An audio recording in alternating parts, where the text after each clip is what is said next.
Deputado, com todo respeito à memória do seu pai, que faleceu há 25 anos. 26 anos. 26 anos. E aproveitando, inclusive, o gancho da pergunta que o nosso ouvinte fez agora, quando o senhor já estava aqui dentro, é uma crítica boa ou uma crítica ruim quando acreditam que o senhor viveria à sombra do seu pai, à sombra política do seu pai? As pessoas têm referências boas do seu pai e, ao mesmo tempo, elas fazem uma crítica ruim ao senhor, como o próprio ouvinte destacou e o senhor ouviu. É complicado ter essa percepção política? Bom, primeiro que eu não acho a crítica do João ruim. Eu acho ela uma crítica, a opinião dele. Eu acho que eu tenho que respeitá-lo. Se ele tem alguma crítica a fazer, alguma contrariedade a apresentar, ele tem que ser respeitado como cidadão. Não é só porque ele pode estar discordando do meu jeito de ser ou da minha opinião, que eu devo ser contrário e refutar qualquer opinião que venha da parte dele. Acho que nós temos que repetir, nós vivemos numa democracia. Democracia é liberdade de opinião. Democracia só não é liberdade de ofensa. Quando você ofende a moral da pessoa, ofende a honra da pessoa, aí você toma as providências que a lei lhe permite. O meu pai me dizia o seguinte: meu filho, crítica política é crítica política, né? Se você está fazendo alguma coisa errada, corrija, não tem problema. Agora, crítica moral, processe. Jamais permita que alguém lhe faça uma crítica moral injusta e lhe ofenda a sua honra, né? A lei é igual para todos. Eu não vivo a sombra do meu pai, quer dizer, eu vivo a lembrança do meu pai, porque talvez eu seja o único político da cidade que teve o pai político que tive que disputar eleições só depois que o meu pai morreu. Os outros políticos que têm pais aqui na cidade disputaram eleições com os pais vivos e estão continuando a disputar eleições com os pais vivos até hoje. Eu não. Eu disputei a minha primeira eleição sem a presença do meu pai. Ele sequer teve a oportunidade de saber que eu fui candidato a alguma coisa algum dia, enquanto ele esteve vivo. Agora, a memória dele vai estar presente sempre comigo. E o doutor Abdo Simão, quando eu venci o meu primeiro mandato, é um amigo da família, foi amigo do meu pai, médico respeitadíssimo aqui na cidade, neurologista. No dia que eu fui dizer ao Abdo que o Mário Covas tinha me convidado para ser secretário de habitação, no dia 17 de dezembro do ano de 1994, eu já tinha sido eleito deputado estadual, ainda não tinha assumido o mandato, fui na casa do Abdo, todo preocupado, jovenzinho de 30 anos de idade, e aí ele falou: olha lá, menino, você vai começar aonde o seu pai terminou. E jamais desonrei o nome do meu pai. Fui secretário de Estado 3 vezes de habitação, agricultura e abastecimento, logística e transporte.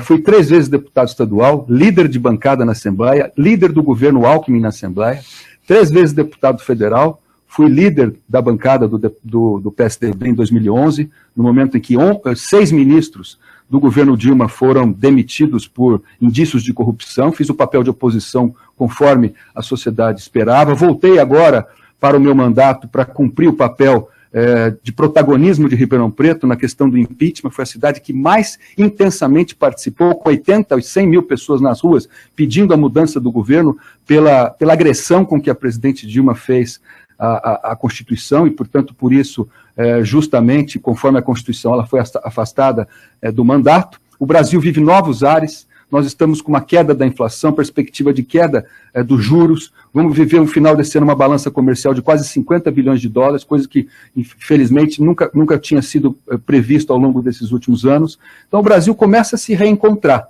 e acho que é o momento também de Ribeirão Preto se reencontrar. E Ribeirão Preto precisa de mudança.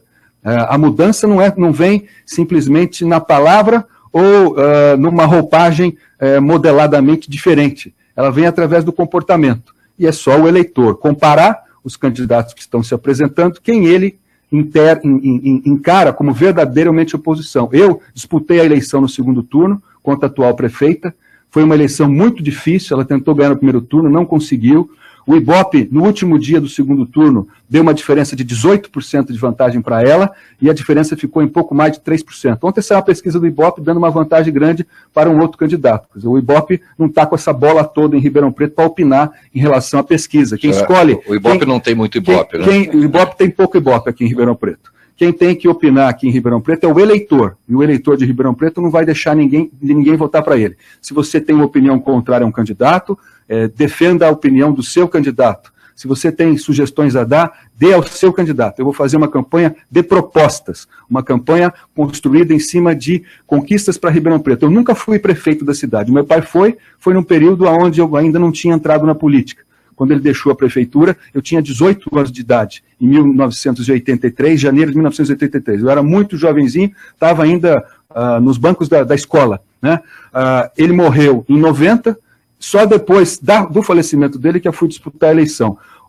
Tenho 22 anos de vida pública, nunca tive uma acusação contra mim, fui 3 vezes secretário de Estado, não tenho nenhuma conta rejeitada pelo Tribunal de Contas do Estado, todas as minhas contas foram aprovadas, não tenho nenhuma denúncia, nenhuma investigação, nenhuma acusação formal contra mim, o meu CPF está lá limpinho, o meu RG está lá limpinho, não tem nenhum processo. Então, é com essa bagagem, né, de idoneidade e, ao mesmo tempo, com enorme vontade de trabalhar muito pela minha cidade, que eu quero ser prefeito de Ribeirão Preto. E vou ser prefeito, vou ganhar a eleição, vou fazer uma grande administração nessa cidade. Sabe por quê, Leone? Porque eu vou escolher as pessoas com melhor aptidão para ocupar os seus lugares dentro da nossa estrutura administrativa. Eu não tenho compromisso com nenhum dos 6 partidos que coligaram comigo de tomar lá da cá. Eu não vou dar o DAERP para ninguém, eu não vou dar a Secretaria de Infraestrutura para ninguém. Nós vamos escolher dentre as melhores pessoas da nossa cidade, aqueles melhores técnicos, aqueles melhores administradores, aqueles melhores profissionais para poder fazer um bom trabalho para a nossa cidade. Ribeirão Preto precisa de uma ação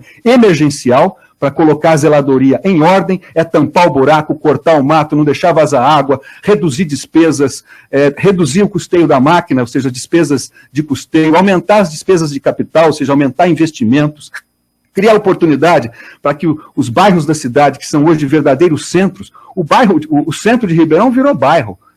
Virou bairro. Hoje, os centros da cidade são os bairros periféricos em torno do centro, onde ali você tem escolhas diferentes do ponto de vista esportivo, do ponto de vista cultural, opções de lazer diferentes, formas que as pessoas encontram para poder se divertir, locais de encontro. Hoje, os locais de diversão são caros, shopping center, teatro, mesmo cinema é caro para a maioria das pessoas. Sim. Você precisa gerar oportunidades de locais de encontro onde a maioria da população possa ter acesso, conforto, segurança, acolhimento, respeito e tranquilidade, né? Então, para isso, você precisa reunir uma boa equipe, ter metas, ter um bom planejamento e perseguir isso. E aproveitar o momento que a cidade vive com a criação da região metropolitana, ou seja, fazer um trabalho de curtíssimo prazo e, em seguida, um trabalho de longo prazo. Não pensar Ribeirão Preto apenas para os próximos 4 anos, mas, como eu tenho dito, pensar Ribeirão Preto